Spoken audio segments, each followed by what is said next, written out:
By the way, like, Okay, time to shut that off. Who's BFE? oh, And RLD BFE, Reeves. Big Fat Ed. Big Fat Ed. Is that Big Ed? Yep. Is that who that is? Yeah. If you said BFG, Big Ed. immediately. Big friendly guy. Organization. Big gun.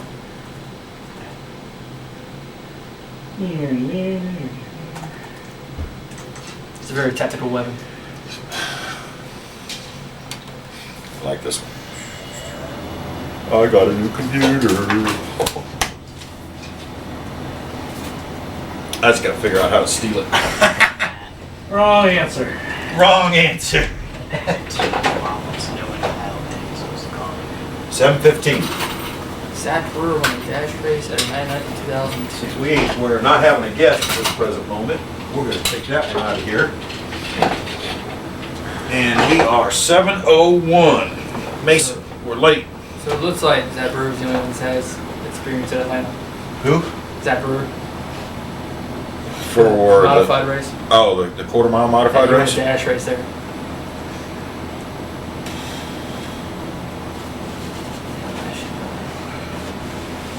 Are we on? Are we good, Doc? Yeah, go ahead, start it up.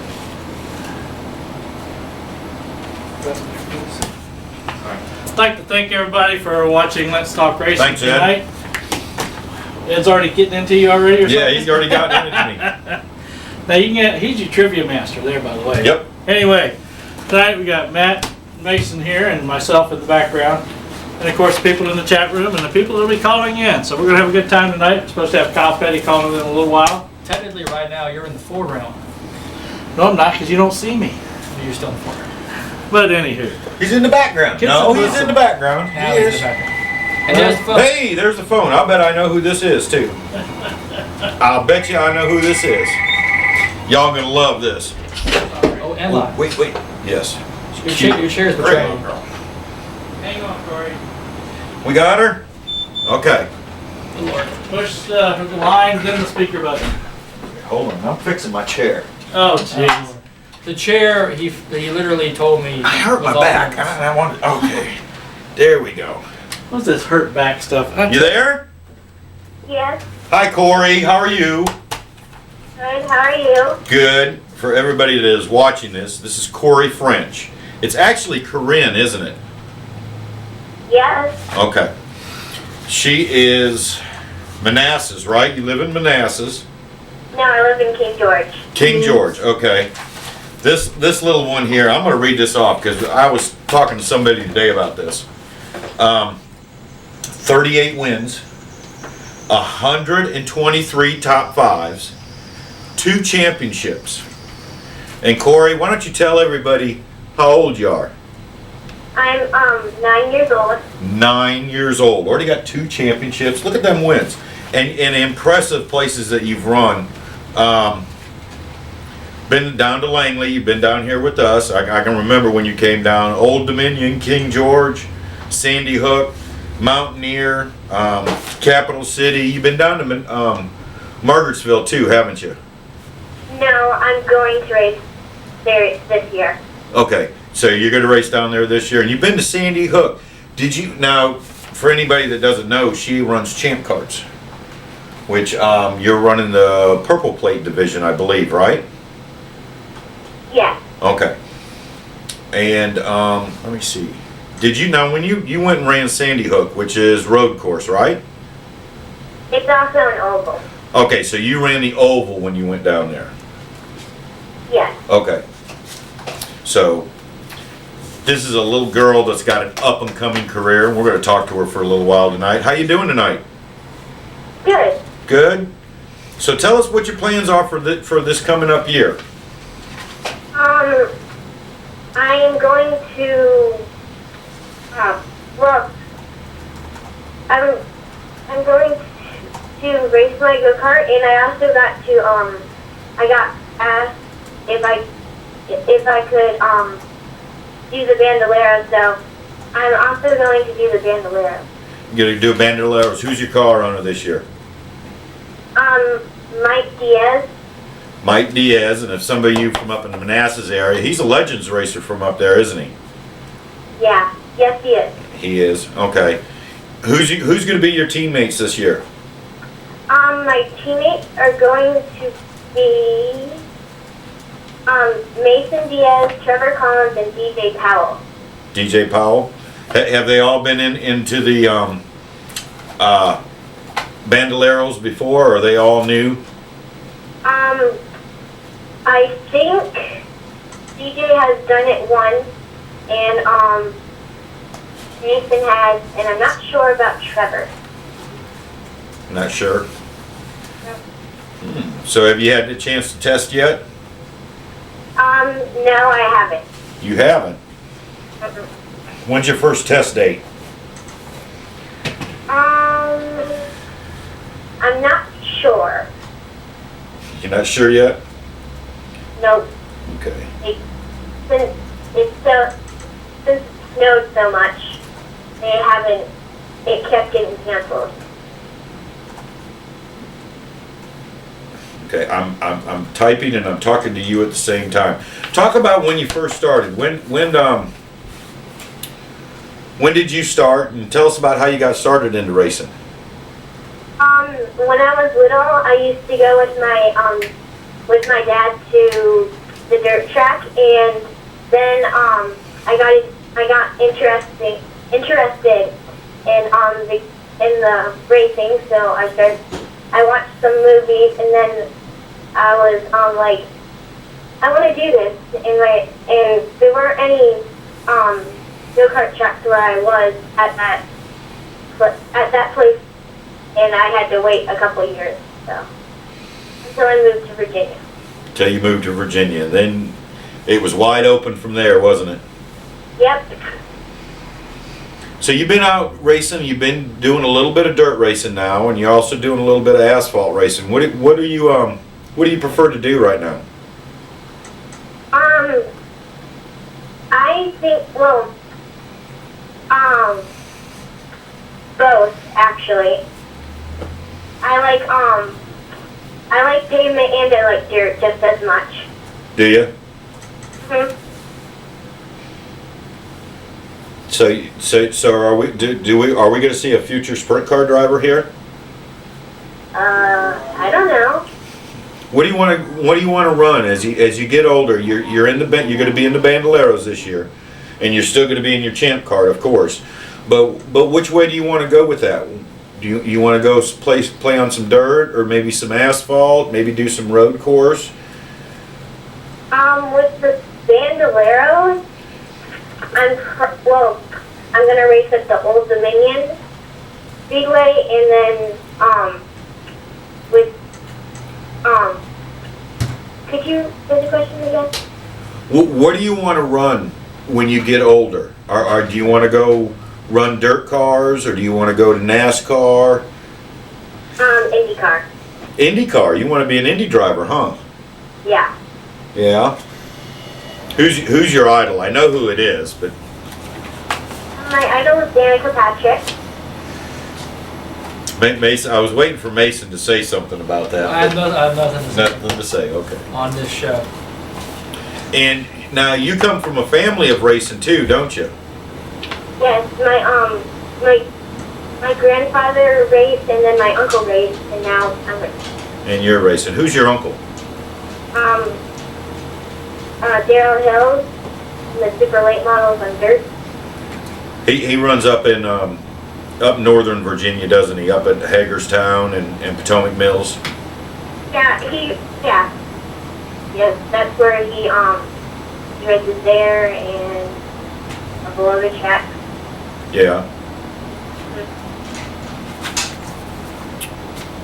Well, Corey, we're going to keep you on here for a little while. I'm just going over what you've done here. What do you think's your biggest accomplishment that you've done so far? My biggest accomplishment would probably be my championship this year at King George Speedway. And that was kind of impressive. What was so impressive about that championship? I know, but I'm going to kind of let you tell everybody out there listening in.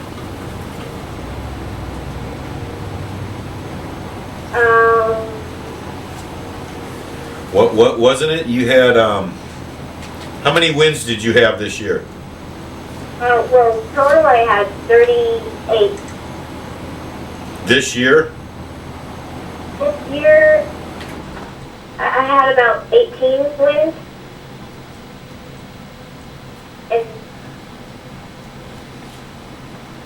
then total I had 50.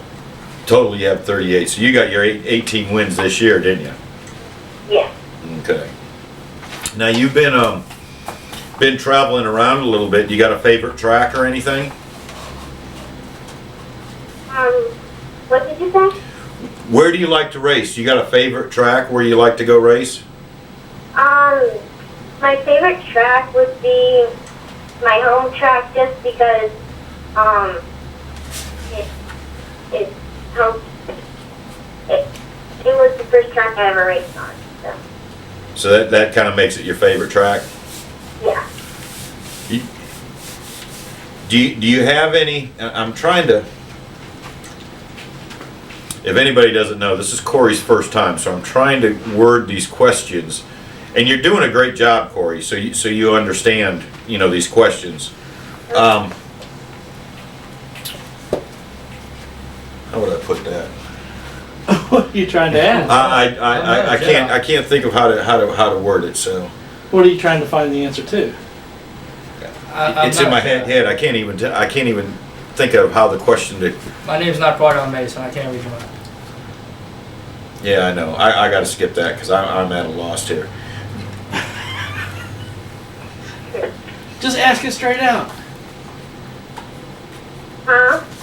Nothing. Hold on a second here. Hold on. I got it. There's another thing that your dad works with the SCCA and stuff like that. He told me to ask you this.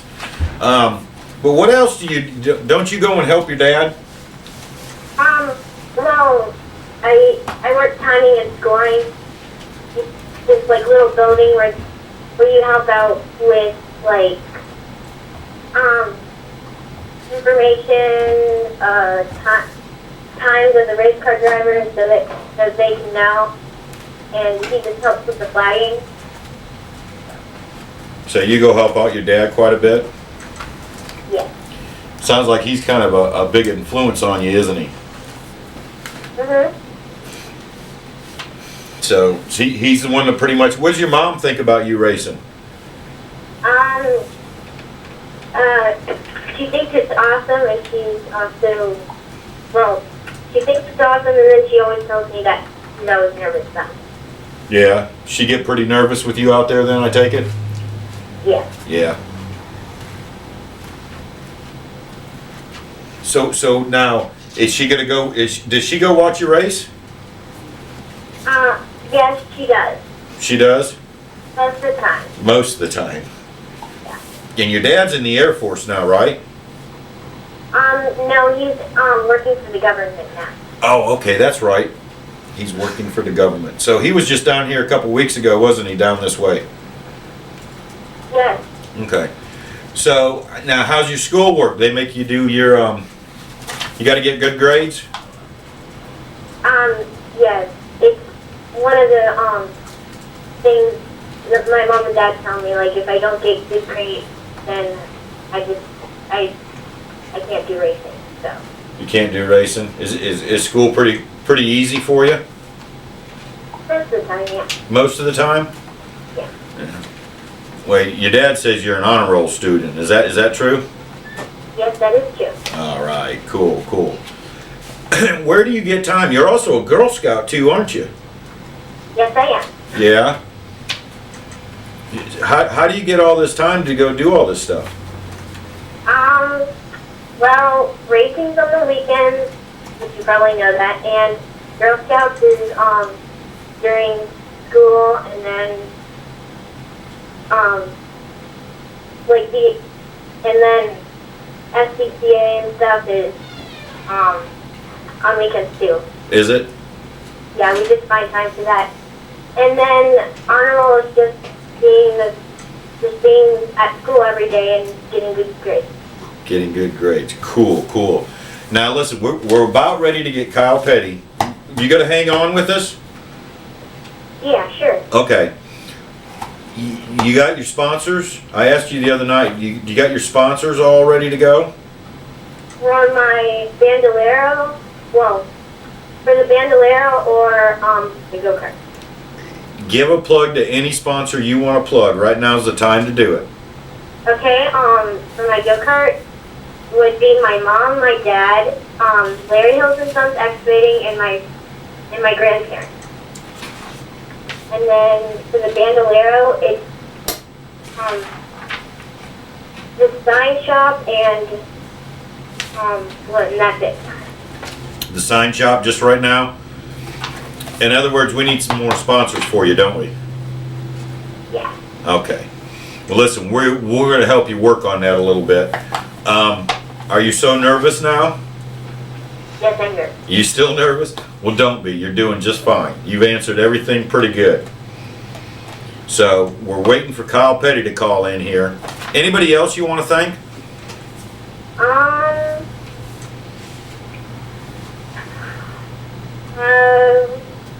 Just all my dad's friends that helped me. Yeah.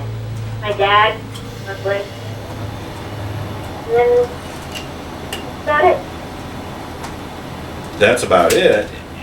Any friends that you got? How do your friends feel about you racing? I'm sure you got a lot of friends at school. How do they feel about you racing? They think that it's awesome. They think it's awesome.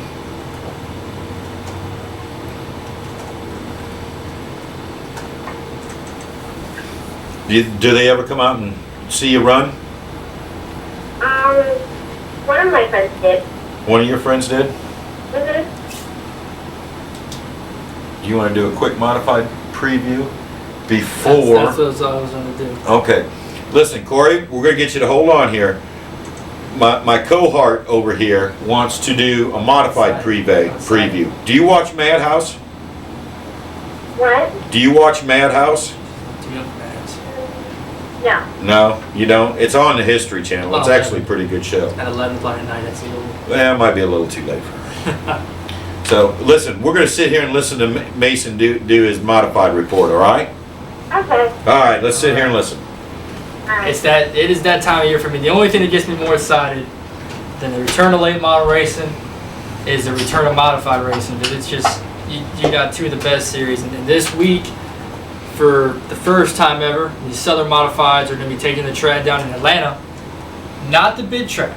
They're going to be running the little quarter-mile track on the front stretch. So, I just wanted to read a little bit here, talk about some of the drivers that you're going to see. Because this is a great division. It deserves a lot more attention than it gets. It does come to our area. We'll be at Langley Speedway here in September. A lot of these drivers will be there to run for championships. So just want to go over a few of the names. Some you'll know, some you won't. Zach Brewer. He's going to be driving the 09 Chevrolet. He's the only driver in the field to have a win in Atlanta, running a race in the Goodies Dash Series. He made 6 starts last year with 2 top 10s. His dad's going to be his crew chief, Doug Brewer. Name you're going to recognize off the bat, Tim Brown. Tim Brown in the number 83 Chevrolet. He's going to be back racing the Tour again. He has finished second in the points 3 times in a row.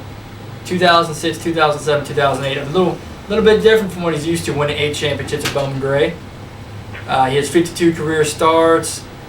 He's second in career top 5s and top 10s with 33 and 30 and 44. So he's going to be a tough competitor once again in the series. James Savali in a Pontiac. Don't hear that much these days, but James Savali's going to be driving the number 79 Pontiac.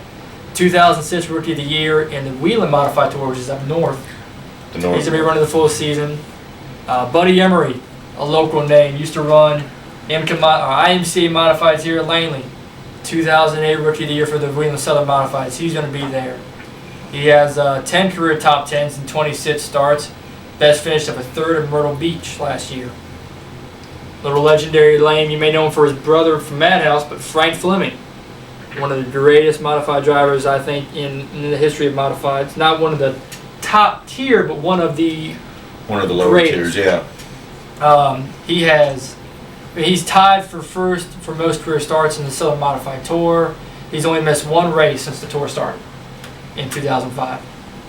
He's finished the top 10 in 11 of his 14 starts last year. He has over 50 wins at Bowman Gray.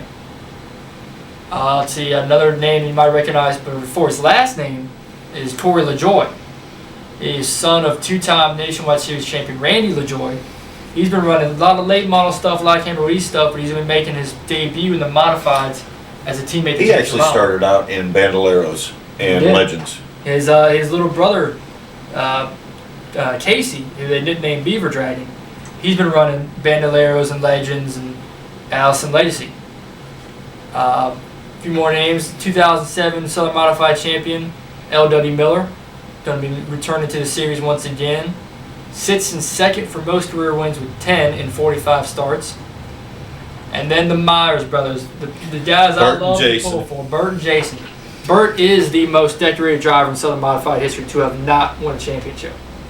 He's got 21 career poles, most to anybody, most top 10s with 49, top 5s with 34, and consecutive starts with 46. He's run every race the tour's run.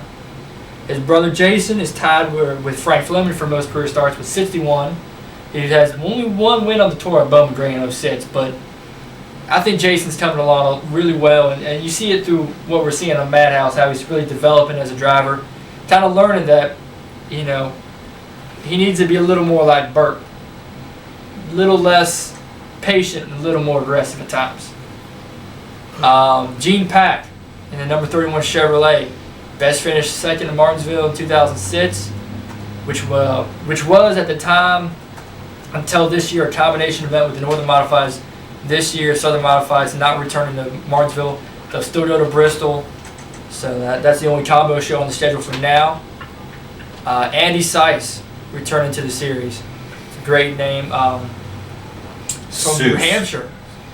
I thought it was Seuss. Seuss? S-E-U-S. Every time I hear it's Andy Seiss. Seuss. Well, then maybe that's the way they pronounce it. He is from New Hampshire. Okay, Seiss. Okay, well. But he's won 4 times. He won 4 times in 2009. He's already won at Peach State. Won in the Peach State. I'm sorry, I get confused every time I see Peach State because that used to be what is now known as the Russian Motorsports Park. Yeah. But he has a win in the Peach State at Lanier, which is a great little track down there. Yep. 23 top 10s, 33 career starts with a total of 6 wins. He's got wins, and this is an impressive little list here. Lanier, South Boston, Myrtle Beach, Music City, Caraway, and Ace. It's a wide little range of tracks to have wins at. He commutes regularly from New Hampshire. Now we better tell people too, L.W. Miller is not related to Junior. Yeah, that is not Junior, that is not. But speaking of Junior, he is expected to make his return to full-time competition. He's a 05-06 Tour champion, several time Bowman Gray champion, many wins, I'm not particularly fond of him myself because I'm a Myers fan, but that's neither here nor there. He is a great driver. I wouldn't label him the king of modifieds like a lot of people would like to do, but he definitely is one of the greatest drivers modified racing has ever seen. But yeah, it's going to be great. Junior's good at Bowman Gray. Junior's very good at Bowman Gray. He's also won at other tracks. He's running Caraways. I don't think he's running Concord. He has 2 tour titles as well as his titles at Bowman Gray. But it's going to be. At first, I was very skeptical of this race, given the way the track is, being that really tiny quarter mile down near Atlanta with the kind of awkward banking change in the front stretch and the concrete on the back stretch being on the road. But look at Bowman Gray. Look at how small that track is. Yeah, and them guys get around there pretty good. The difference there is that is flat. It's the same way all the way around. At Atlanta, these guys are coming into turn 2, going down the back stretch, and going into turn 3 on a flat surface. And then as they hit turn 4, they'll hit that bank and change on the front stretch. They go through a bank front stretch. They'll do all right up there. It ought to be a pretty good race. The Legends, the Bandoleros, the Thunder Roasters, they do it at Charlotte, no problem. They do it at Atlanta, no problem. They do it at Texas, no problem. That's what these tracks are primarily for. Yeah. It will be very interesting to see these guys do 150 laps. Because I don't think anyone's ever done that long of a race on that kind of a track. But they're going to start 22 cars, 19 by qualifying, 3 by provisional. So I think guys like Tim Brown, Andy Seiss, and Junior Miller, former champions, are going to be guaranteed a spot. A few of them. I think there's going to be more than 3 former champions in the field with the 2 Millers, Junior and LW. George Brunhosel, who will be back. George Brunhosel actually running, I believe he's running both tours. He's going to run both the Southern and the Northern Tour, which is going to be, a heck of a run for him. But it's going to be interesting to see. I want to talk a little bit, to wrap up. Go ahead. It sounds like we got a little time. Have we heard anything, Doc? Not yet. To wrap up this preview about their schedule, the Southern Modified Tour has always had an interesting schedule. They have a home-based track in Caraway that they love to go to. It used to be 5 times a year. This year they kind of brought it back a little bit. They're going to run Atlanta this week on, I believe, Thursday, March 5th. No, that's Friday. My bad. Then they're going to go next week to Caraway on a Sunday. Yep, on a Sunday. And then April 3rd, they'll be at South Boston, which I am considering attending. It's going to be a great race, great track, great field. Then they'll go back to Caraway in July. They're going to take the months of May and June off. Back to Caraway in July. Bowman Gray, August 7th.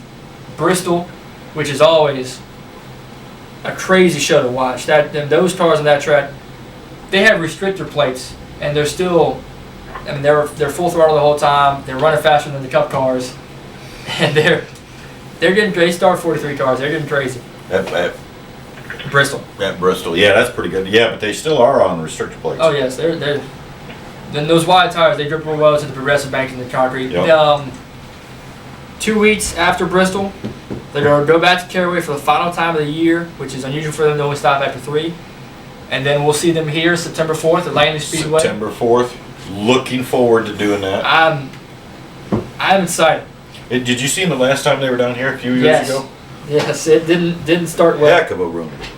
Heck of a show, I should say. But once they leave here, 3 weeks later, they're going to go to Tri-County, which Tri-County has some similarities to Langley. It is progressively banked, but the inside line, which is preferred by most late model drivers I've talked to, is like the inside line of Langley.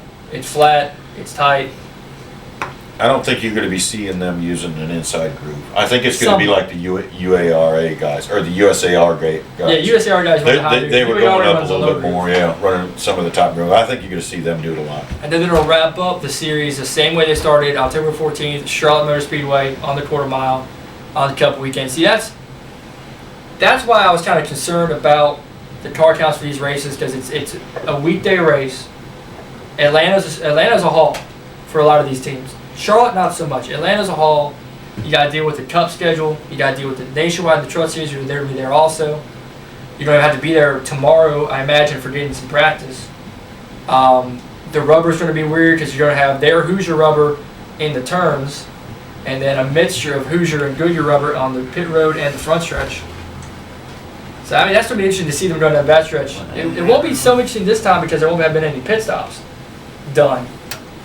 So there won't be any, Goodyear residue on the But concrete. you're not going to have as much on the front stretch as you think. I would think it would almost affect it would almost be the opposite effect with it would affect the Goodyears more than it would affect the It Hoosiers. would probably have the same effect they had in Martinsville when they had these cars, the Southern Modifieds and the Northern Modifieds running the same day as the Limiteds, where the Limiteds were finding it very tacky, almost carb setting in the corners. I believe George Spencer, while he was running second, he caught some of that Hoosier rubber weird and it turned him right into the wall. Yeah. Unfortunate for him. It must have been weird for him to wreck, because when he got out of his car and looked up at the scoreboard 20 minutes later, he was still being scored as second because they kept having cautions every restart. So it was, as he ran second for about 30 minutes sitting in the garage area.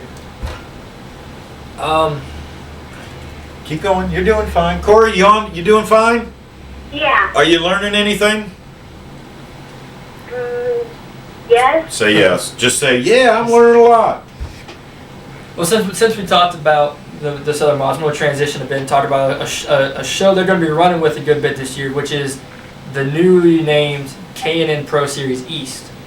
They're going to be starting in 3 weeks at Greensville-Pickens Speedway in South Carolina. Beautiful track, beautiful facility, high speeds. Gonna be great to see those. You know, I hope they have some sort of TV package. It's gonna be great to see those guys there. Now the K&N, that's the old Bush North Series. Yeah, Bush North, then it became the Bush East, then it became the Campbell East, and now K&N Now is it's taking over. K&N East Series. The Which is pretty much Revolution the same. Racing Diversity Series will be running the series with 5 teams. Isn't that where, boy, that seat makes a lot of noise, doesn't it? Isn't that where what was it, Candace Muncie and all of them are running that? Is that the They series ran that the they're gonna showdown run? out in Irwin. They just ran the showdown? That was a East vs West All-Star event. You know, just over some of the names that have come through the series in the past. You got guys like Joe Legato, Matt Kovaluk, Matthew Benedetto, Peyton Sellers, Ryan Truex, the most recent series champion, Corey LaJoy, who we just spoke about earlier, Steve Park, who still runs on a full-time basis. But they're going to run Greensville-Pickens start of their season. Then they're going to team up with the Modifieds at South Boston April 3rd. That's going to be a great deal for your money. If you want to see a good race and you're in the Virginia area, I would suggest going to South Boston that day. I think it's going to be like a $15 ticket, and you're going to get about 300 laps of great racing. Iowa Speedway, which is a track Woody Howard loves. Woody loves it. Won the very first race ever there. Ever. Beautiful facility. Russell Ross heavily involved with that track. Then they're going to be June 6th. They're going to team back up with the Modifieds to run Martinsville, which is their first time ever there. It's going to be nice to see a nationwide style car on that track. Because that's been missing the past couple of years. Yep. Then they're going to run New Hampshire Motor Speedway, which is... They've been running the trucks there. Martinsville, yes. Yeah. Timothy Peters, most recent winner of Martinsville. Yep. In the Truck Series. Most recent winner in the Truck Series overall. Daytona. Current points to the Virginia boy. What? But I need to drop the Verizon never fixed an issue they had with the phone line. Anywho. So we got to drop her? Yeah. Or Corey? Or call back on 6-4. Call back on 9264. Okay. And because Kyle's not been able to get through. Okay. So we're having a little technical difficulty with the phone. So call back on the 9264. Verizon sucks.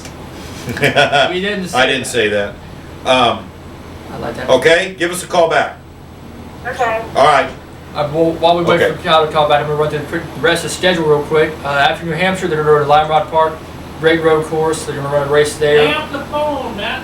Then they're going to Okay. run Lee Speedway. They're going to return to Lee Speedway for the first time in many years. Hung up. Okay. Then the newly renovated Gresham Motorsports Park, formerly Peach State.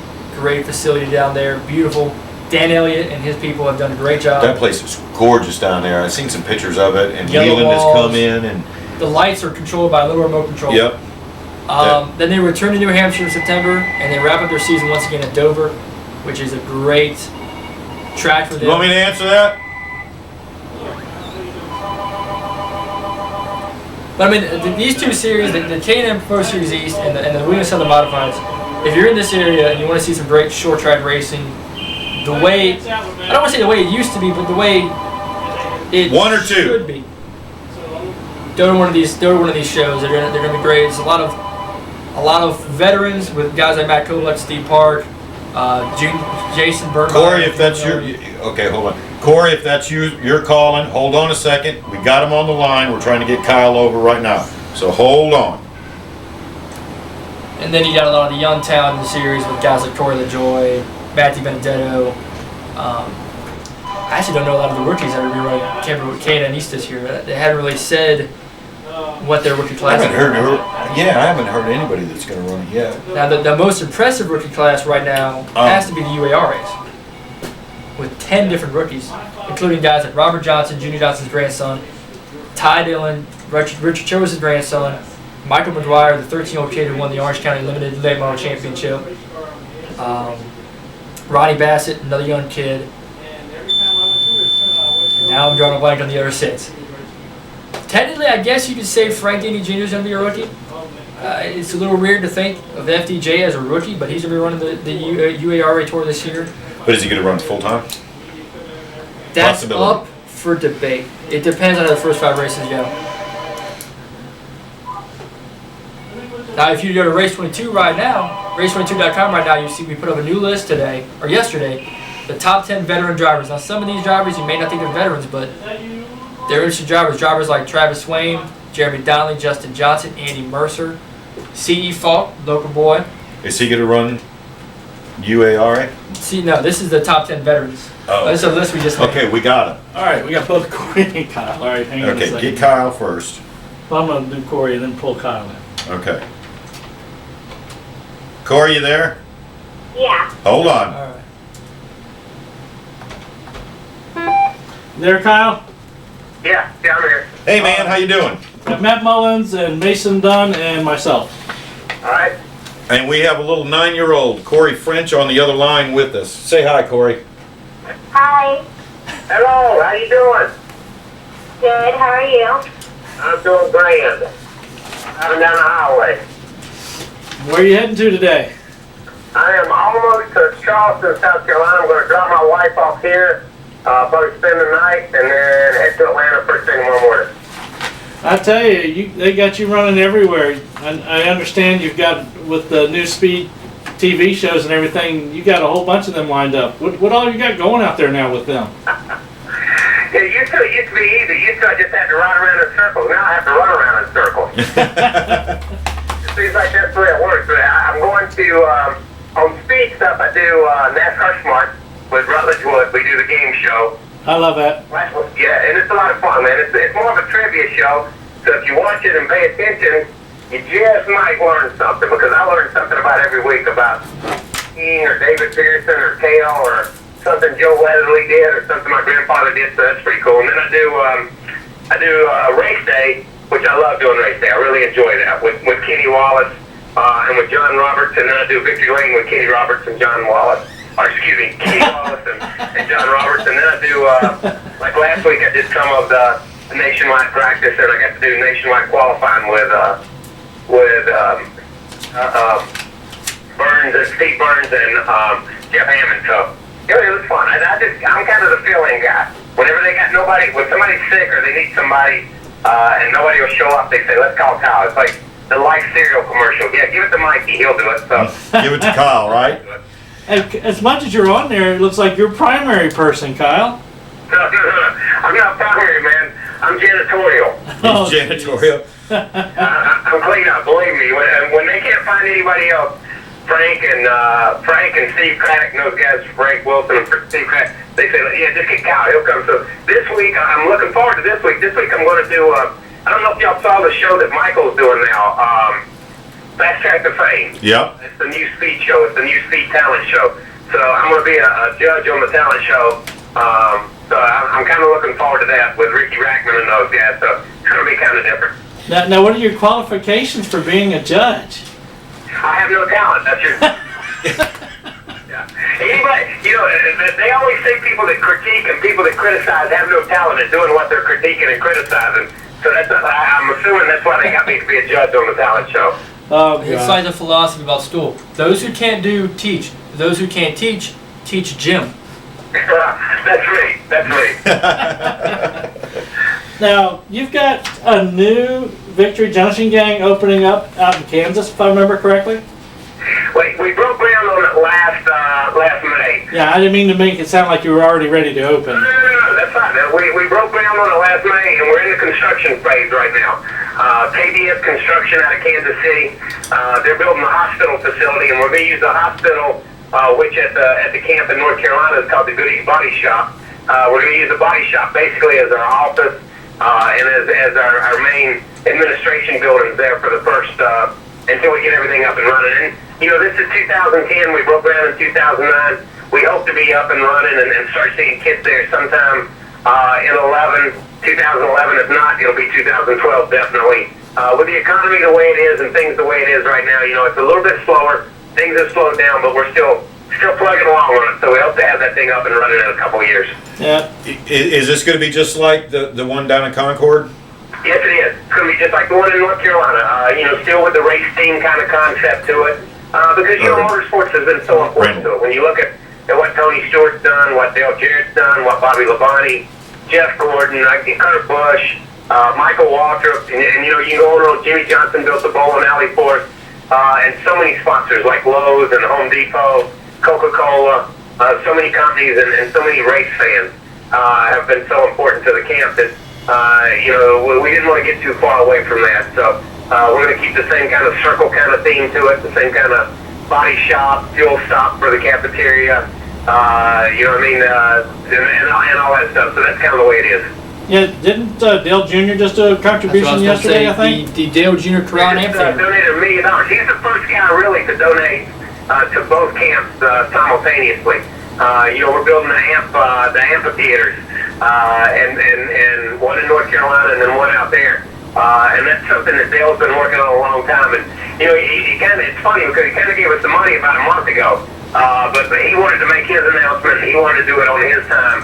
And that's the kind of guy he is. I mean, it's funny, everybody wants to thrust him out there into the public and make such a big deal out of him. But he's really a quiet guy. He's really a caring, giving guy, and he's really pretty quiet about things. And he's been a big part of camp. He's been to camp. He and Kelly, his sister, have been to camp on numerous occasions when the kids are there.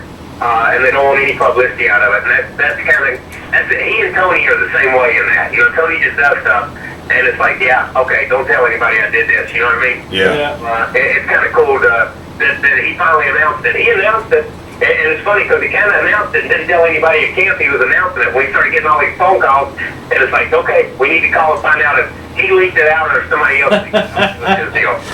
I tell you, around this world, it's hard to keep stuff quiet. My wife and I have both been very big, pro for your Victory Junction gang. Like Supporters. I said, and supporters. Yeah, we've sent stuff down. I've been wanting to make the charity ride for years. My wife actually, she says, if and when we win the lottery, there's a large chunk that's going to be going to you guys. So that's a given automatically. Well, I appreciate that, man. Appreciate that. So if you want to pray for us to win. Listen, I'm kind of curious. I'm actually from the Kansas City area. What made you decide to build one in Kansas City? I tell you what we did, and it's a good question. We're asked that a lot. We started seeing so many kids. When we first started Victory Junction, it was basically from North Carolina, South Carolina, Virginia, and Eastern Tennessee. That was our region. We're part of the Paul Newman Hole in the Wall gang group of camps, and that was a region that we kind of chose to build in because we were known in that region. You had racing in that region with North Carolina or with Wilkesboro and Rockingham and Darlington, and you got Bristol and Richmond and places like that. So that was where we were at. But, with all the drivers that I mentioned before, when they started helping us in NASCAR and the NASCAR Foundation got involved, my God, man, it became a national camp like overnight. And we were looking at it as a regional camp, and then all of a sudden it's like a national camp, a national charity, and it kind of took off. And through the years, last year was our 5th year, this is our 6th year, we started seeing more and more kids west of the Mississippi. And the camp is totally free to all children and all families that come. We pay for transportation, we pay to get you there and get you back home. We look after you while you're there. So we didn't want it to be a financial burden to anybody. But it became a financial burden to us because we started flying kids from California and from Michigan and from, I guess, Washington State and Oregon and places like that. And so we started looking west of the Mississippi for a really good area. We looked in Dallas. We looked up in Tulsa. We went as far north as Minnesota to look around. And, the Kansas City area was just the perfect area. It ranked number 1 in a couple of categories, but it ranked 2 in almost every category. And that's kind of what we did. We just put down 5 or 6 things, and, it was at the top of the heap. And when we got done with what the racetrack has meant to that area and what that community is, we decided to end up in Kansas City. Now, I've got a question for you. A lot of people have asked me this because on Facebook I have a lot of pictures of the Victory Junction gang, and I talk with a lot of people about it. And they always ask me, how can they go and get to go see the camp? Well, the camp's open. I tell you what, the camp's open basically every day to the public except Sundays. Sundays we give the staff off when the kids aren't there. And the only other time that we don't allow people on the campus is when kids are there. You can come to camp when kids are there, and you can go to the gift shop and you can take a tour of some of the buildings. But it's a camp for kids. It's not a zoo. And we don't want people walking around. And in this day and time with so many, there's no simple way to put it, but child predators, you can't let people on the campus, and that's just the way it is. We do background check camp, our background checks on all of our counselors, everybody that comes to camp. It's really a safe place and a safe haven for kids. But the NASCAR fans are the people that built the camp, and we want them to see what they built. So we want them, we urge them to come. During Martinsville week, during Charlotte week, anytime we're racing in the North Carolina area like that, really we try to schedule and not have kids at camp so that people can come. The people from Ohio, people from Florida, people from California who are there for the Charlotte race or are there for the Martinsville race, so they can come walk around and see what their donation has built. Cool. Now you got a ride coming up here soon too. I want to hit on that a little bit. Tell us about this charity ride. It's really not that big of it's not out there a lot. Tell us a little bit about it. Yeah, it's not. People don't talk about it much because it's really only 1 week a year that we do it. And this is our 16th year. That's the funny part about it. It's the quietest charity out there sometimes when you look at it. We've done it for 16 years. We've raised over $13.5 million in those 16 years. We've given every penny of it away. Over the last 4 or 5 years, we've probably given $5 or $6 million of it to the Victory Junction camp. And that's been pretty cool, really. But I think when you look at the thing, we ride cross country every year. We just start on the West Coast. I guess we start out on the West Coast and we come down to the East Coast here. And this year we're starting at Indian Wells, which is out in California. We're going to swing over towards Vegas, then go up into Utah, back down to Durango, Colorado, over through Amarillo, Texas, over the Texarkana. Then we're swinging down towards Philadelphia, Mississippi, and down through Birmingham, back up towards Chattanooga, over to Asheville, and then we're ending at the camp. And there'll be kids at the camp when we end there that day, and that's pretty cool. When you end camp, when you end your ride at camp, and there's kids walking around, it's a week worth of riding, and it's well worthwhile to see that. A friend of ours that we happen to know, Al Pierce, always goes down and runs it, and he's had some great stories. Kind of, what's your best memory of you doing these rides? You just said you were doing them for 16 years? Yeah, I'm going to tell you what, man. People like Al Pierce are what make the ride. And that's what, when you said, what's your best memory? My best memory are the people that go on the ride every year. The Al Pierces, David Love's been with us for the last 6 or 7 years. Herschel Walker, Tony Stewart's been with us, guys like that. But then just, regular Joe that comes out and rides with us and becomes a part of the ride. And we've had people that have ridden with us. We've had people that have been on the ride and have ridden with us all 16 years, which blows me away. We've had about 40, 45 people that have been on it every year, and that just blows me away every year. But the people you meet along the way, and I guess one of my best stories is Terry Labonte went with us one year. And we came out of a town, and we were out in the middle of I want to say we were in Nevada that year, in Utah that year. And we came out of Utah into Nevada, and we'd probably been riding for maybe 120 miles. We'd left the last gas station, really had passed through one town, and we come to a crossroads out in the middle of nowhere, Utah, or like right on the border of Nevada.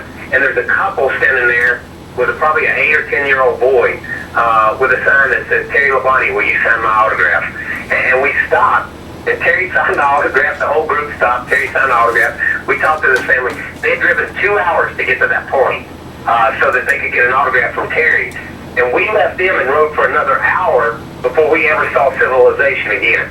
So, it truly amazed me, the commitment that race fans make and that they make for the camp just to come out and see us and see what we were doing. How do you get involved with this ride? Our website is CalPettyCharityRide.com, and you can follow us. We have a virtual ride, so if you can't go and you're sitting at home during the day watching us on the computer, you'll see everything we see and what we go through and all that stuff. And from the warmth of your home, because sometimes it's cold and it's rainy while we're doing it out there. But you just go to CalPettyCharityRide.com, and they'll tell you where we'll be, and if we're coming through a town near you, if we're coming through a city or coming to a town near you, they'll tell you what time we're going to be there, where we're going to be, and you can come out and get autographs and talk to all the riders and see everybody. Cool.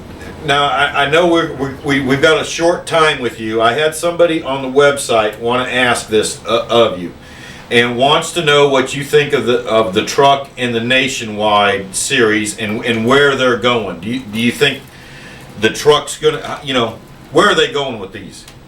That's a good question. And it's a really good question because of this, because it is, with the economy the way it is, I think you see the car counts. I look at the car counts in the Cup Series, and the car count seems to be down. There's only 44, 45 cars this year showing up at every race. But I'm looking at the Nationwide Series, and there's 54 cars showing up every week. So it blows me away that the car counts are up on a series like the Nationwide Series. And I look at the Truck Series, and the car count's down a little bit there, the truck count's down a little bit there. So it's strange. It's hard to try to figure out where companies are spending their money and what they're doing. I think going to the new car in the Nationwide Series, the pony cars, I'm looking forward to that. I'm looking forward to seeing the Mustangs, the Challengers. I'm looking forward to that. That's going to totally change that series from that perspective. And I still think the truck racing is some of the best racing you see week in and week out. It's intense. Daytona, I know they tore up a bunch of stuff, but man, what a great truck race that was. So I think when you look at some of that, I'm not really sure, where they're headed with them. I'd like to see the truck. I would like to see the truck race go back to predominantly a short track series, more so than racing the same as the Nationwide and everything else does. But at the same time, I think they're as good as they can be right now and as healthy as they can be right now. Now, I have a friend who used to be at every Sprint Cup race. He used to work for the Sprint tent for JHE. His name's John the Crazy. He asked me to get you to describe Rutledge in one word. Oh, jeez. One word. Tacky. Okay. And an alternate word would be gaudy. He and I call ourselves loud and gaudy. I'll be loud, he'll be gaudy. And that's the way we do it. So it's fun. He is a great guy. He is one of he brings something to speed and something to racing that we don't usually get, and that's lightheartedness. We take this stuff so serious that it's the end of the world if we don't have a great run. It's the end of the world if you wreck. It's the end of the world if you don't win the race. And I think what Rutledge brings to the sport is levity. And the fans appreciate that, man. You can't go anywhere with him in the infield on a golf cart or anywhere like that where people just don't love him to death and just scream at him. So I enjoy hanging out with him. Has he tried to give you the same Red Bull makeover he gave Kenny Schrader? That's K-Dog. That's what he's called. K-Dog. K-Dog. K-Dog. No, man, I'm not letting him paint my fingernails, and I'm not letting him put none of that stuff on me. I got a ponytail. That's about as loud as I'm gonna get. Oh, goodness. What was it? How's it been with Kenny Wallace, with you guys together? Wait a minute, you broke up. I'm sorry. How's it been with Kenny Wallace? I tell you what, I love Kenny Wallace. Kenny's like me, and let me say this. His dad raced, his brothers raced, and then he raced. And he worked on a lot of cars. I'm going to tell you, he worked for his brother and did a bunch of that stuff. He just loves the sport. He loves people, and he loves the sport. And he wants you to love the sport as much as he loves it. And I think that's what comes across being with Kenny is, when we do race day and we do Victory Lane and he starts talking about the sport, he just loves it. And he doesn't understand why everybody doesn't love it. It's funny. It's you know what I mean? It's like you got a pet dog and the dog's vicious, but you don't understand why everybody doesn't love your dog. Kenny doesn't understand why everybody doesn't love the sport, and he just wants everybody to love it. I've enjoyed working with him. He's got way too much energy, I'm going to tell you that. He seems like it. I've hung around with him too, Kyle. I know how it's like. You're going to have to back it down a little bit. So now, when are we going to see Kyle Petty back in a car? Never. Are you done officially? Yeah, that day's come and gone. Here's what I tell people. Is this. I only ever drove Cup cars. That's what I drove. I was a Cup driver. I run one truck race if you look at my stuff. I drove nationwide races when Adam got killed. I run his car some, and I run a few before that. But when I started driving, I only wanted to be a Cup driver. And that's what I wanted to do. And for me, that opportunity has come and gone. And I'll be 50 years old this year, but when I look at it, you don't lay off 2 years and come back and go head to head with Jimmy Johnson. Probably one of the greatest drivers the sport has ever seen. Or Jeff Gordon or Tony Stewart or Junior and guys like that. I mean, you know, these guys, they do it for a living. They do it week in, they do it week out. They're the best of the best of the best. And you don't just come in and cherry pick them anymore. Ask Bill Elliott, because I still think Bill Elliott's one of the greatest drivers that ever lived.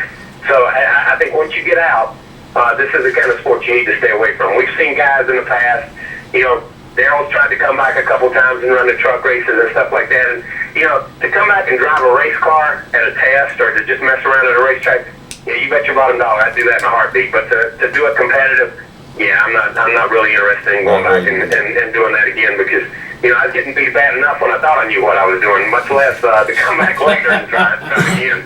Well, now listen. I'm not. You know, you had said your piece the other day, I think last week, about Danica, but I want to get with you on what do you think. Corey here is a little 9-year-old girl trying to, you know, she wants to get into the big time. How do you feel about these women that are trying to break up into the Sprint Cup ranks? How do you know? Give us your opinion on that. Yeah, and here's what I think. In all honesty, when I look at Danica. When I look at her coming into the Nationwide Series, that's a huge step, and I cannot express to anyone out there how big a step this is. You know, I asked Justin Allgaier at Daytona. Yeah. He ran the entire ARCA Series last year, and then our year before, and then he jumped up into the Nationwide Series last year. And I asked him, I said, how big a step is it from ARCA to the Nationwide Series? And he said, it's like going from 4th grade straight to your senior year in high school. Okay, well, she tried to do that in 1 week. She went from the ARCA race 1 week to the Nationwide Series the next week. And she tried to do that in 1 week, where Justin, it took him a year to do it. And you know, I said it before, I said it to her. You know, when I looked at what Juan has done, when I look at Sam Hornish and what he's trying to do right now, he's getting better each week. When I look at Scott Speed, when I look at Tony Stewart, when he first came over and run the Busch car, well, the Nationwide car now, but when he first run the Busch car, you know, those guys had some extremely, and just Dario Franchitti, who came and went back, those guys had extremely strong resumes, extremely strong open-wheel resumes. Danica's open-wheel resume is not that strong, not as strong as theirs is. It's a strong resume, but not as strong as what those guys, and those guys struggled for multiple years before they were able to be competitive. One just really got to be competitive on the ovals week in and week out towards the latter part of last year, which is his second or third year. So my point is that to anybody, whether it's you know, a 9-year-old little girl, or whether it's a 16-year-old little girl, or whether it's a 9-year-old little boy, or whether it's a 16-year-old boy, get experience and win races and be competitive in the series that you're in before you move to the next series. Because if you're not winning on a consistent basis in the series you're in, it's tough to move up a ladder and be consistent and win there. You don't see kids come out of high school, you know, averaging 10 points a game and go and play at Notre Dame and Carolina and schools, NCAA Division I schools, and all of a sudden they're Michael Jordan. That doesn't happen, man. If you're not beating the guys at the lower levels, you're not going to beat the guys at the upper levels. And I think Danica's deal, I think she has done a tremendous job. I don't like the hype, and anytime I speak out on it, I'm speaking more to the hype than I am to Danica, because I think Danica is a talented individual and a talented race car driver. I really do. I think she jumped in the deep end of the pool, and that's, hey, look, that's the way it is right now. You got to go where the money is, and that's where the money is, and that's what this sport's all about in some ways. I think she's a talented race car driver, and I think given time, that she can make an impact on the sport, and she can be here for a long time. What bothers me is they're hyping her so much, is once they turn on her, they're going to turn the wrong way, and then that's going to be bad, because I don't think she deserves that, and I don't think the sport deserves that. But you know, I thought she did a good job at Daytona. She avoided a wreck, got in a second wreck. She ran the entire race at California, got a lot of laps in, did good getting out of the way, being a lap car. She did great at Las Vegas, being a lap car, getting out of the way, and then she got in an accident. And, you know, you can argue the merits of that, whether it was her, whether it was Michael, whether it was somebody. It doesn't make any difference. She got in an accident. That's part of racing. You know what I mean? We saw Juan Montoya in the Daytona 500 winner Jamie McMurray get an accident. So accidents happen. That's why they call them accidents. So I think when you look at it, I think she can have an impact on the sport. But you know, you got a 9-year-old on the other line, but she's already won 2 championships. She's not ready to move the cup, but she's ready to move up. Yeah. Now you spoke about younger drivers, and I just did a little spiel right before we had you on, my little preview of the modified series this year. Tell me what you think about the young. There's going to be a lot of young talent in the Southern Modified Tour this year, and they're racing in Atlanta on Friday. Are you going to check them out? And what do you think about that series? They're racing in Atlanta? Yeah, they're going to run that little quarter mile on the front stretch on qualifying day. No way, man. No way. 150 laps. I did not know that. You know, but here's the deal. There's so many ways, and this, you know, we can talk. You can talk legends and modifieds and bandoleros and midgets and sprint cars, and I mean, you can get the cup a number of ways now. Used to, there was only one way, and that was almost through your local short track, and then on to the nationwide series, and then up. You know, but now there's so many series and so many talented young drivers. You know, I'll be 50 years old this year, but I mean, when I first started racing. Around North Carolina and you know, Caraway and South Boston and places like that. Hey, the same handful of drivers almost raced everywhere you went. You know, there were the same 5 or 6 guys winning races at all those places. Yep. You know, and it's taken time before now each place is developing their own group of drivers, and there's hundreds of drivers out there now. So I think there's so many ways to get to the cup level and so many ways to get to that point now. That every series has its pluses. The trick is, like I said, win in the series you're in and then move along. Don't stay too long in one series because it's easy to get complacent just kicking everybody's butt in one series.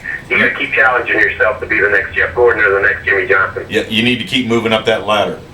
Yeah, as much as you can. And it's a hard ladder to move on, man. It's not like shooting hoops in your backyard where it's free. You hear that, Corey? Yeah. Okay.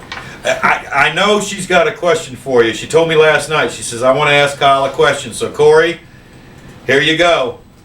Why did you want to start racing? Okay, why did I start racing? Why did you want to? Why did I want to? I wanted to start racing because I wanted to be like my father and my grandfather. My grandfather drove a race car. Actually, And my father drove a race car, and I always thought my father was the greatest race car driver in the world, and I wanted to be just like him, and I grew up around a race shop, and I love cars, and I love driving, and I still do. And I had a son that came along and did the same thing, so our whole family has done it, and it's just because you love something, and if you love to do something, no matter what somebody tells you, Corey, if you love to do something, you need to always chase it. Cool. cool. All right, Kyle, I know you got some other things you're probably getting ready to do. I'm going to go ahead and say goodbye to you. I'm going to put you on hold and talk to you for a few seconds if that's okay afterwards. All right, man. All right? Kyle, thanks a lot. Give our best to your mom. We know she's been a little bit ill. We hope she's doing well. She's doing great. Thank you very much for asking. I will definitely give her your best. All right, and call us anytime. All right, man. Thank you guys very much. All right. Be right back with you.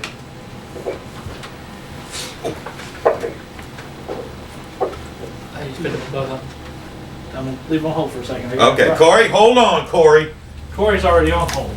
Okay, and Kyle is too. You know, I wanted to ask him that question too.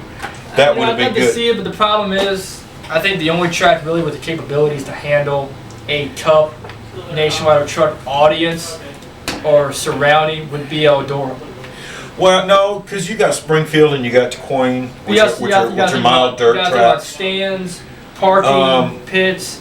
Well, no, press you facilities. got a lot of places that could really handle it. They put dirt down on Bristol.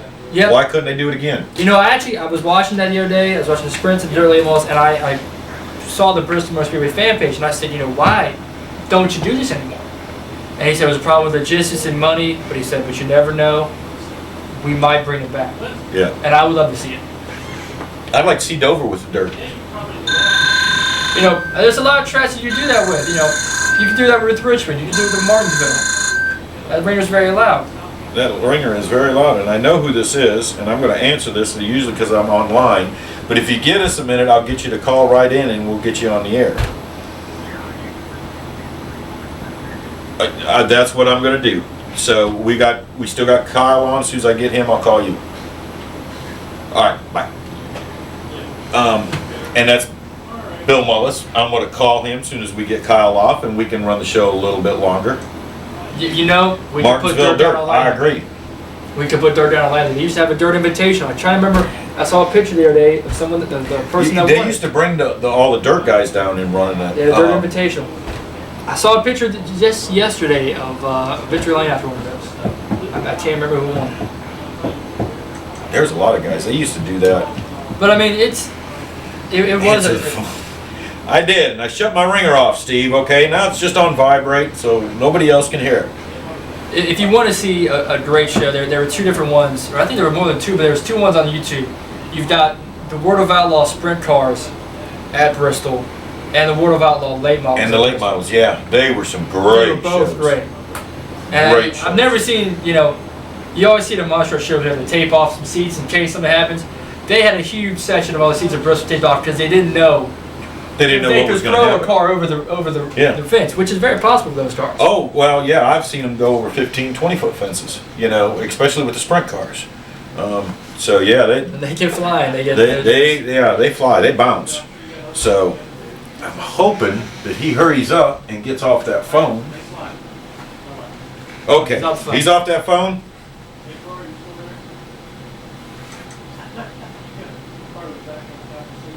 Now we're listening in Doc's Anyway. conversation. But this week is going J2 to be interesting. says he's got some big things coming up. Hold on, we got to get Bill on the phone. Hold on. Don't lie, J2. I know who you are. Oh, nope, I got to do that again. I know my phone's going to get tested because he's going to hear me say that.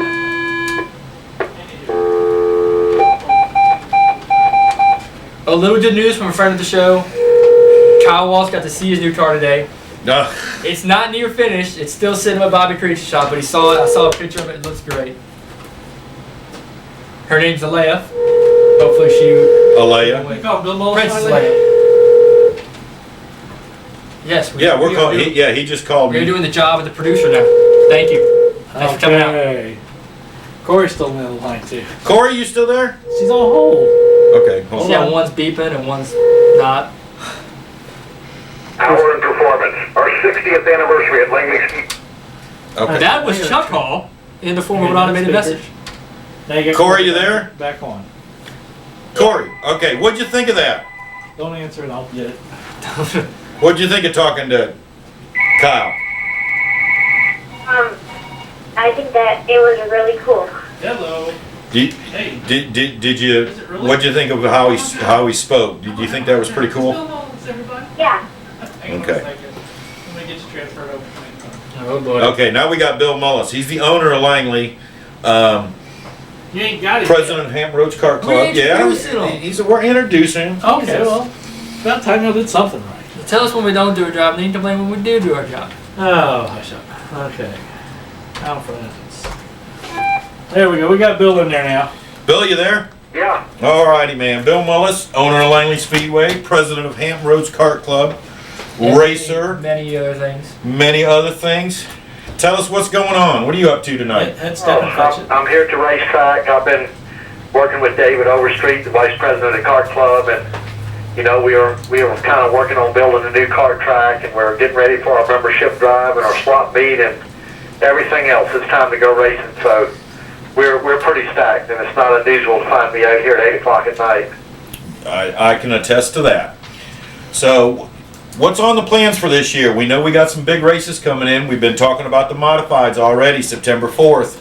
What else do we got coming in this year? Well, to me, it's a really exciting year at Langley. It's Langley's 60th anniversary, and y'all know it's got a pretty big history here. And tonight, April 10th, is INEX qualifier, and for the Nationals, which we're going to have here in the fall, and that's going to be a pretty big thing.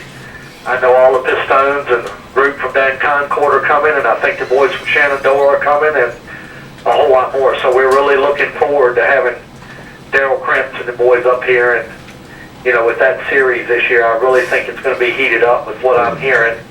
That's April 10th, the qualifier for the Nationals.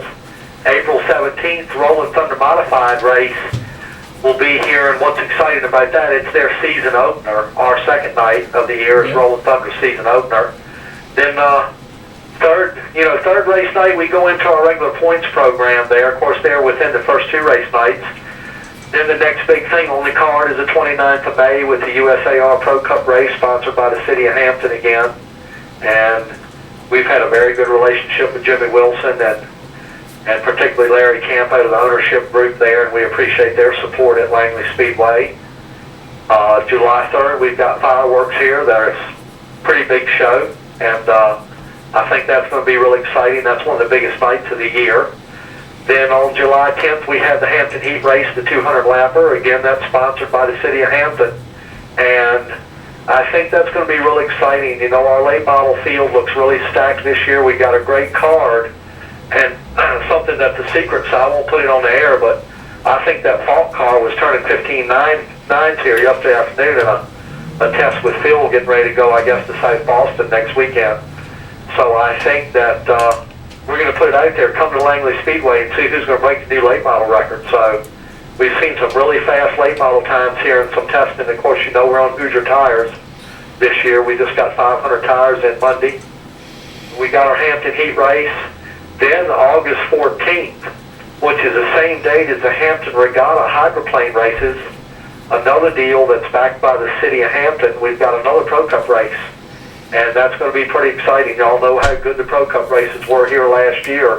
Particularly their return race was pretty much what they call a pretty unbelievable finish, and we're excited about that. And the one thing that's really fantastic is Sherry Clifton Southern Modified Tour. She's helped me get this race here. George Silverman with NASCAR was instrumental in it, Bob Duvall, and I really got a lot of support when I went down there and I said, you know, I love your modifieds, and this really happened before Madhouse got to be the talk of the town, but I ended up getting that September 4th modified race, and I think that is going to be fantastic. And we were down there at Speed Week and went to the modified races at New Smyrna.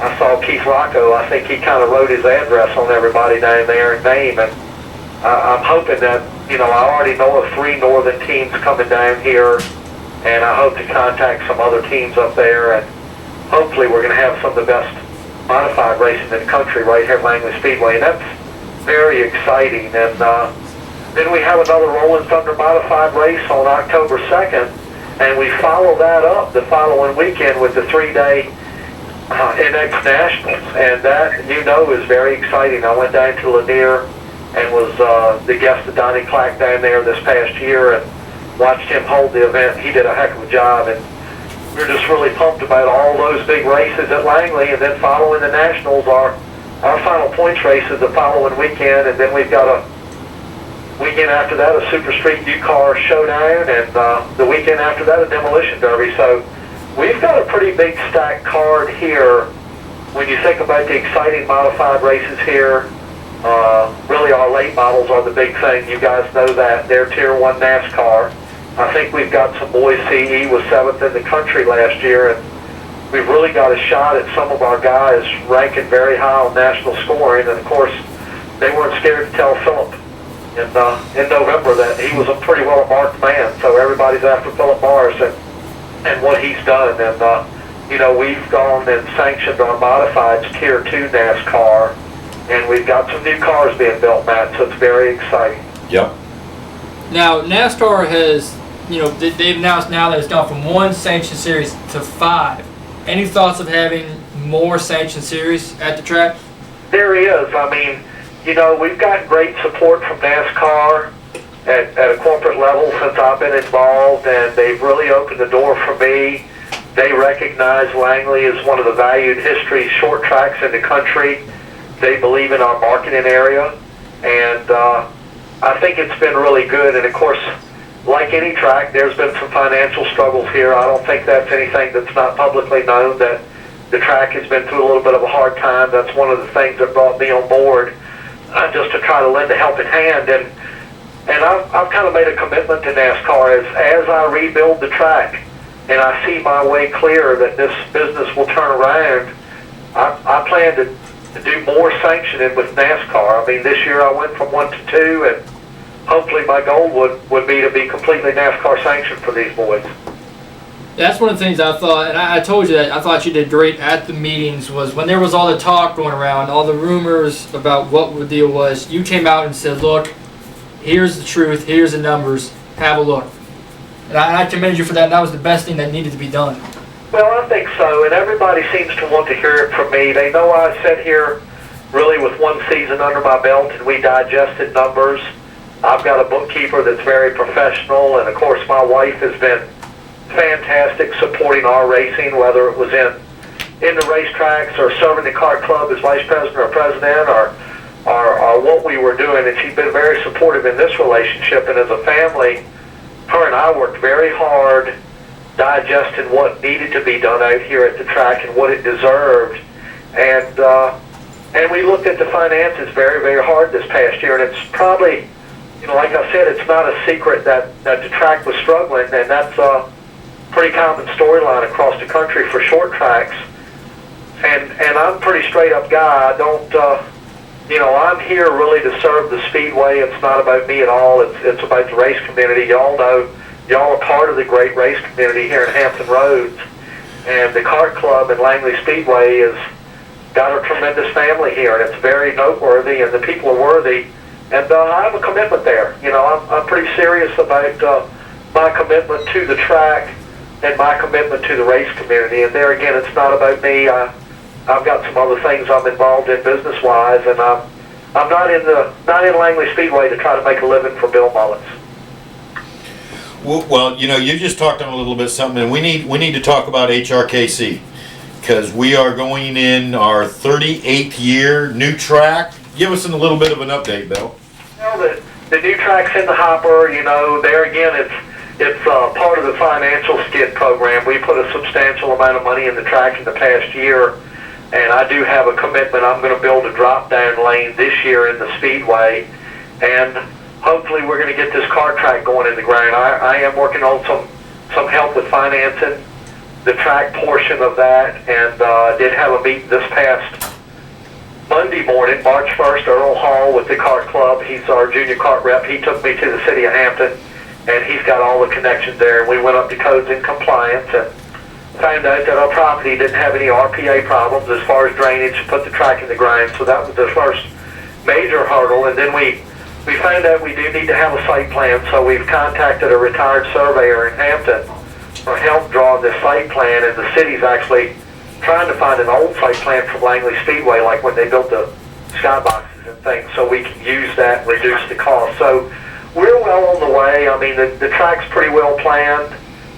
We know what we want. We have a vision, and we're working to execute it. And honestly, I guess I feel, a little behind that I'm not 2 or 3 months ahead of this, but as I'm taking this thing, I've had my hands full, and I've done all I can do just about every day, and this is where I am. So, that's about the best of it. But the fact is, I think we're going to race on our old track. We're going to continue with the plans to build a new one, and hopefully we'll be out here one day this summer with a ribbon cutting ceremony, and we'll turn that new racetrack over to a race director named Matt Mullins.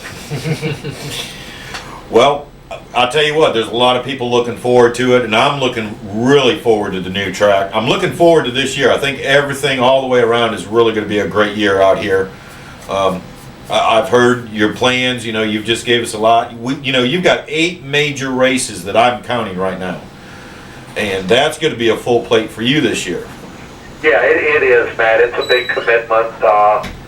And your Saturday night shows are just as important as the touring series, because that's the backbone of what makes you stay. It's not the 8 special events or the things I'm doing to try to really ramp up Langley's recognition more on a national scale, but it's what you do every Saturday night that's important to make this place work again. And Roger, as long as he's been around, he knows that better than anybody, that it's really, I think, working on what we're doing with our drivers on a weekly basis, the things we can do to improve car count. And I'm trying to keep everybody happy, officials, safety, and the whole crew here at Langley. Chuck Hall's involved now. I'm really proud that he's back with me. That's part of my business plan, and Chuck's got a radio station that'll be starting back up, and we're going to be on the air with a Langley Speedway radio show 5 to 6 o'clock daily, and it's got a 10,000 watt AM station behind it, streamed on the internet. So we hope to do pretty big things there, just on a local basis, with our drivers and sponsors and things like that. And, we're working back on the military bases and things to bring people to the racetrack. And that's where Chuck and I are really kind of developing more of a focus there. You know, we've done a little different deal in concessions this year, so we don't have to worry about the operational stuff there on a day-to-day basis. And I'm hoping for a good year. I'm hoping that this year will turn Langley around. I have somewhat of a vision and a 2-year plan for the facility, where I plan on upgrading the visual at the facility and really our curb appeal and the experience for our fans. How many, you know, everybody talks about the big late models and out there, but how many late model drivers have you got confirmed that are coming down this year? That, you know, that's kind of a variable number. You know, they move around, they race here and there. But we have received quite a few transponder numbers from some of the South Boston guys. I mean, it's no secret that I bounced my schedule off of Kathy's and went between all the Saturday nights. South Boston's not running, we're running twins. And it's good scoring opportunities here. I think being on the Hoosiers are really going to help the transition between the two tracks for teams. And I don't want to wipe my nose off to spite my face, but I honestly believe that we're going to have a 20-plus field when we go late model racing all the time here, and I believe the same thing for modifieds. We've got Sam Hunt out of Richmond. He was 2007 Maxis Dirt National Champion kart racer. He'll be starting here this year in a late model. Joe Gator's got a ride. I don't know if it'll be full-time, but I know he's going to run part-time here. Rick Godovic, him and his son both will be here full-time. And there's some other guys. I mean, there's notable racers. Matt Sly, his uncle was a pretty well-known modified racer. Yep. Matt Sly has a brand new Hamilton car with brand new case bands, built him a new motor, and he'll be down here to challenge these boys in the modifieds. And there's several other modified cars we've heard of. So I'm really thinking that we're going to have extremely strong fields, and I'm trying to think that, you know, that we're going to have 20 cars in a lot of these fields. And some of our other divisions, I mean, some of them have been very strong. I think my Legends will take back off due to the Nationals coming here. We're going to see a lot of drivers coming down to run here. We got boys coming from Jersey and Pennsylvania and up north, and it's going to be an exciting year. I'll say this for those new modifieds: they better be ready. That 5's ready. Well, not yet, but it'll be ready.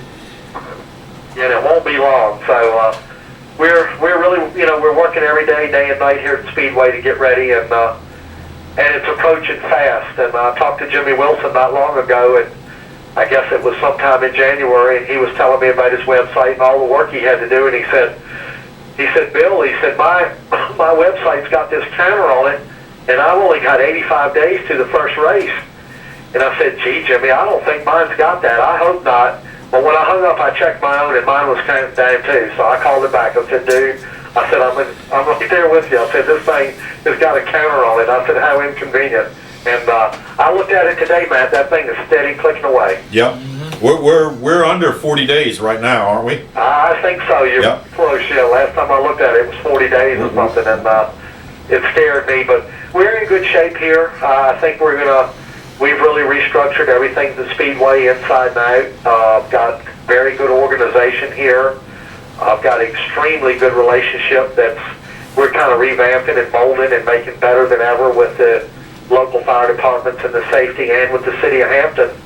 You know, I can't say enough about the relationship and the backing from Mayor Molly Ward and Sally Grant DiViniti over at the Convention Center and the Tourism Bureau, and Mary Fougere. All these ladies in the city have been fantastic support for Langley, and I'm glad that we live in an area the city looks at the racetrack as a commodity. They really realize that it's special and it serves the community, and I'm really glad that we've got people in the city that function with the mindset that they're race friendly.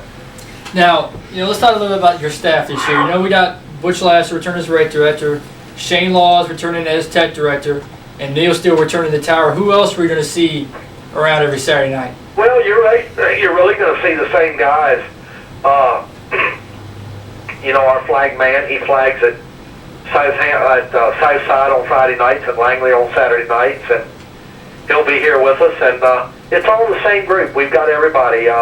Pat Spigner will be up there and scoring with Steve Kurtz, and Steve recently made an announcement that he thought he was going to have to leave the Speedway, but him and I have been talking, and we're trying to work some things out, and I think Steve will be with us, hopefully, and it's basically going to be the same old crew, and I think it's going to be really good. I really do. The boys are going to take a new approach, and we're really going to try to look out for our drivers, but we're also going to have no politics at the track, and tech that's applied fairly across the board, and that's really what I'm after. You guys know where I came from, and you probably have an idea that there's nothing that I would like to see better than just a good racetrack where everybody can go racing and get treated the same to the best of the track's ability. Now, there's been talk recently about people wanting to see, some things to quote unquote spice it up. Anything from double file restarts, inverts, draws, things of that nature.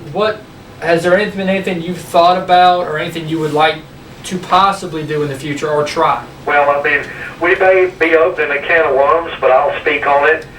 I'm not going to tell you we're going to think about it. It's going to happen. We're going to do double file restarts. We're thinking about optional cone restarts like they do with some of the Madhouse stuff, and we're certainly going to get something called a wheel back out and do some spinning for some inversion of the top 6 or 8 cars, and we may end up, I'm really, some of these support divisions, believe it or not, I know somebody will call me on the way home, but I want to see a pill draw. I want to see a whole division draw, and then go up there and spin for the top 6 and invert the top 6 out of a draw. So you guys know we have to shake it up. Cookie cutter racing's not going to make it, and we've got a fantastic track, but we can't really say that follow the leader racing is what's going to make it here, and that's not what the fans need. And I think you guys saw a recent post probably on Race Wrap that had quite a few threads on it, where people were talking about different options on restarts, and all the fans that chimed in, they were saying, come on guys, let's go racing. So I'm kind of excited about the options, and yes sir, you're going to see it happen here at Langley. We've got to do something different. I think the choose system would be great because it gives drivers the option. I know I've talked to a few drivers recently, and they've said, you know what, if we're going to do a draw, let's just do a full draw. Yeah. And then they were like, we could do a full draw. Full draw would be fun. Or on the twins nights, invert the full lead lap. If you fall out early, you still hard bad. But there's a lot of drivers that are open to things. There are some that still aren't, but there are a lot that are, and it's great for the fans. It's great for the track. It's great for everybody. Yeah, we're going to do some stuff even with late models. I think in some of these twins, we may start heads up in the first half, but in the second half we might spin the wheel and mix up how they finish. So we're working on some ideas, and I don't want to cookie cutter the ideas. I don't want to say every night we're going to do this.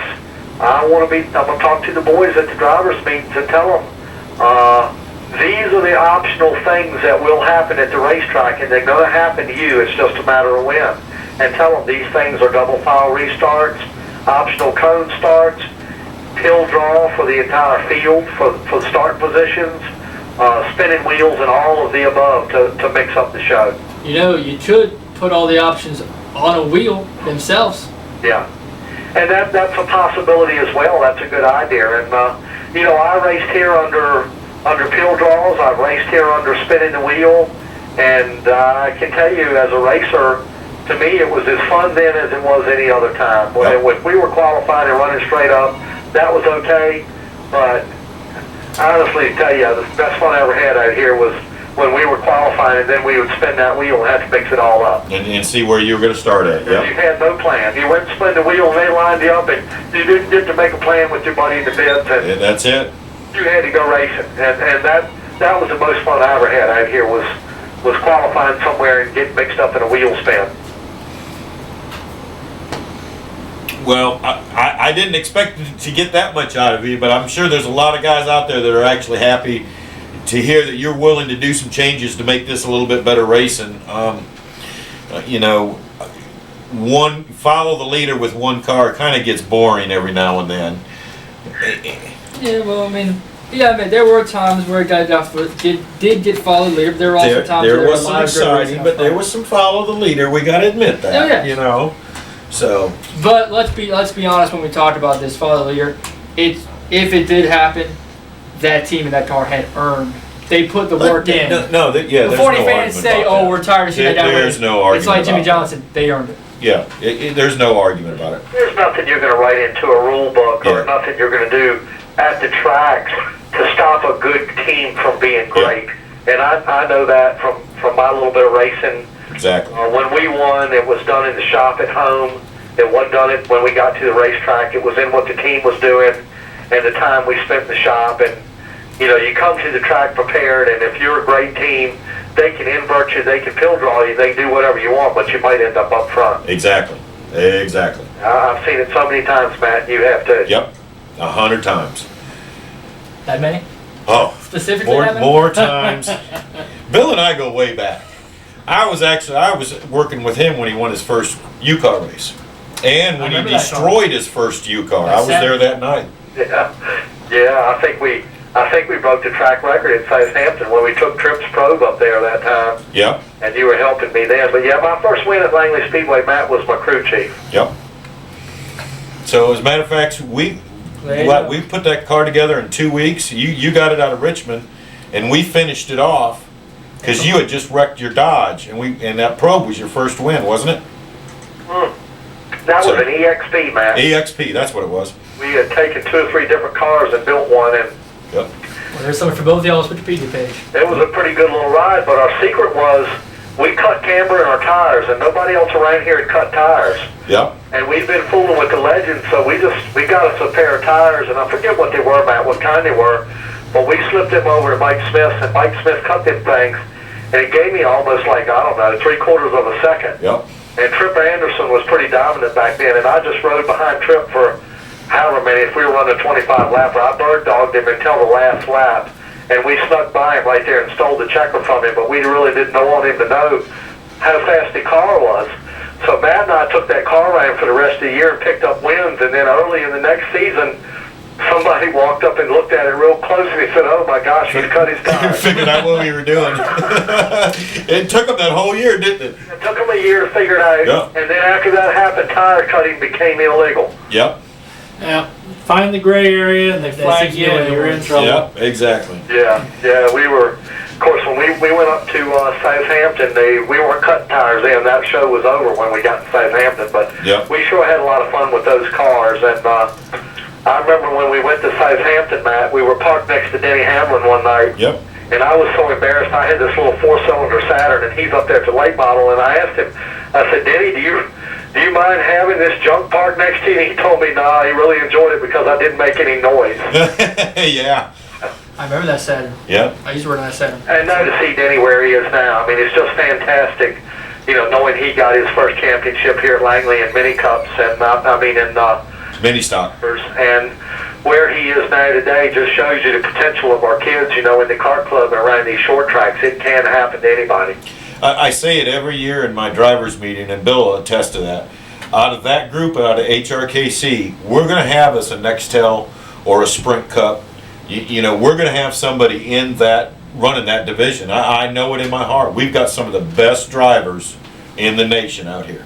Yeah, we've got some real talented kids. Yep. We've got some exceptionally young talent that is unbelievable. I mean, Cale Overstreet's one of them. He's not very old, but the kid's an unbelievable driver, and he's got so much seat time already. So these kids, you know, their parents start them racing at 5, and their parents really know what they're doing, and they give them a good Hamlin kart, and the kids have so much seat time by the time they're 12 or 13 years old. It's unbelievable how talented they are.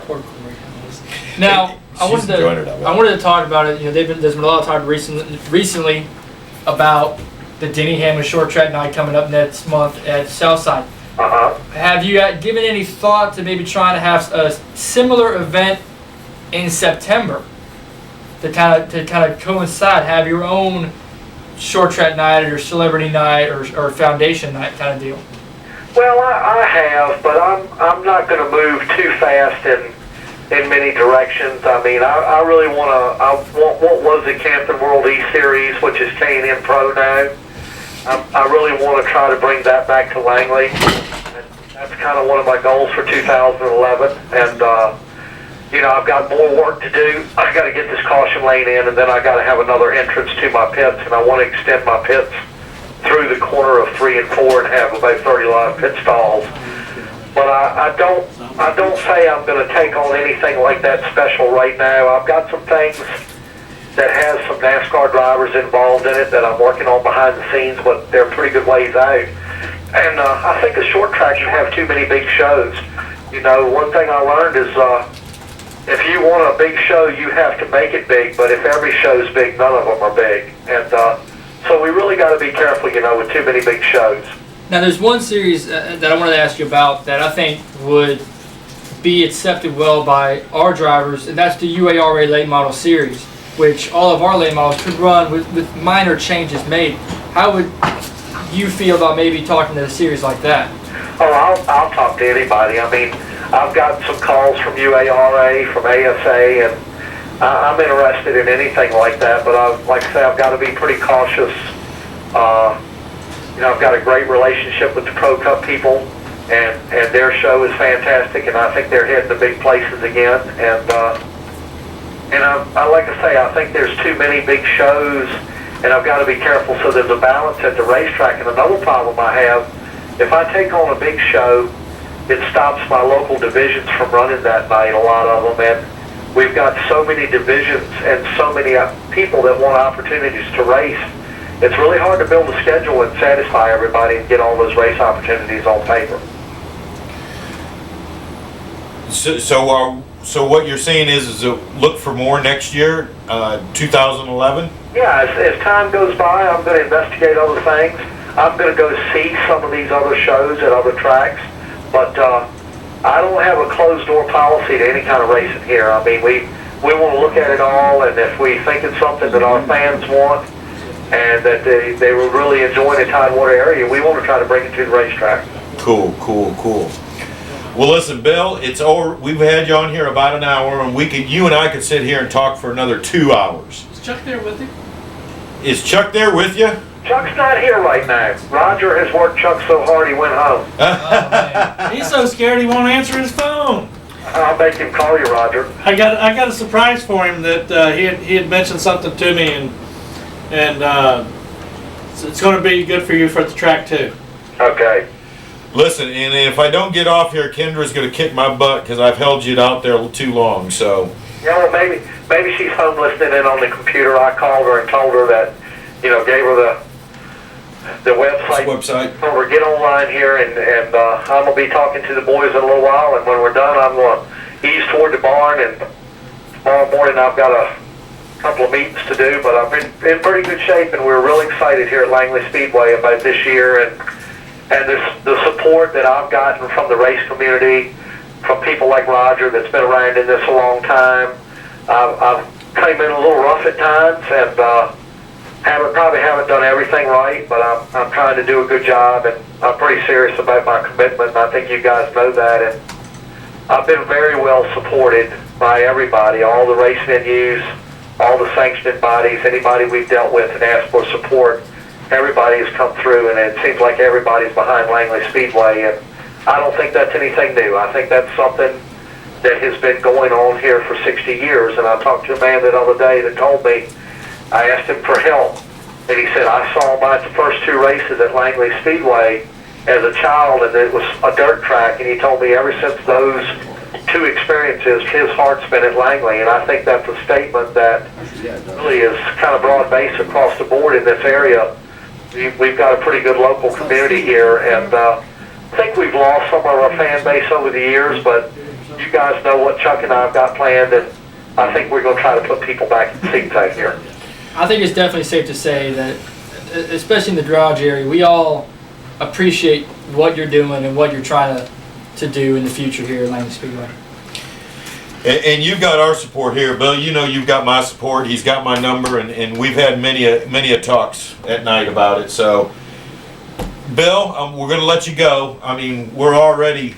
Yeah, it's been great, guys, and appreciate y'all having the Speedway on your show, and thanks to you, Roger Brehm, for all you do, and Matt, really appreciate the invite, fellas. Man, anytime you want to call in, you got our number. You call. You got any new news, give us a buzz. Yes, sir, we will. We're going to keep y'all posted.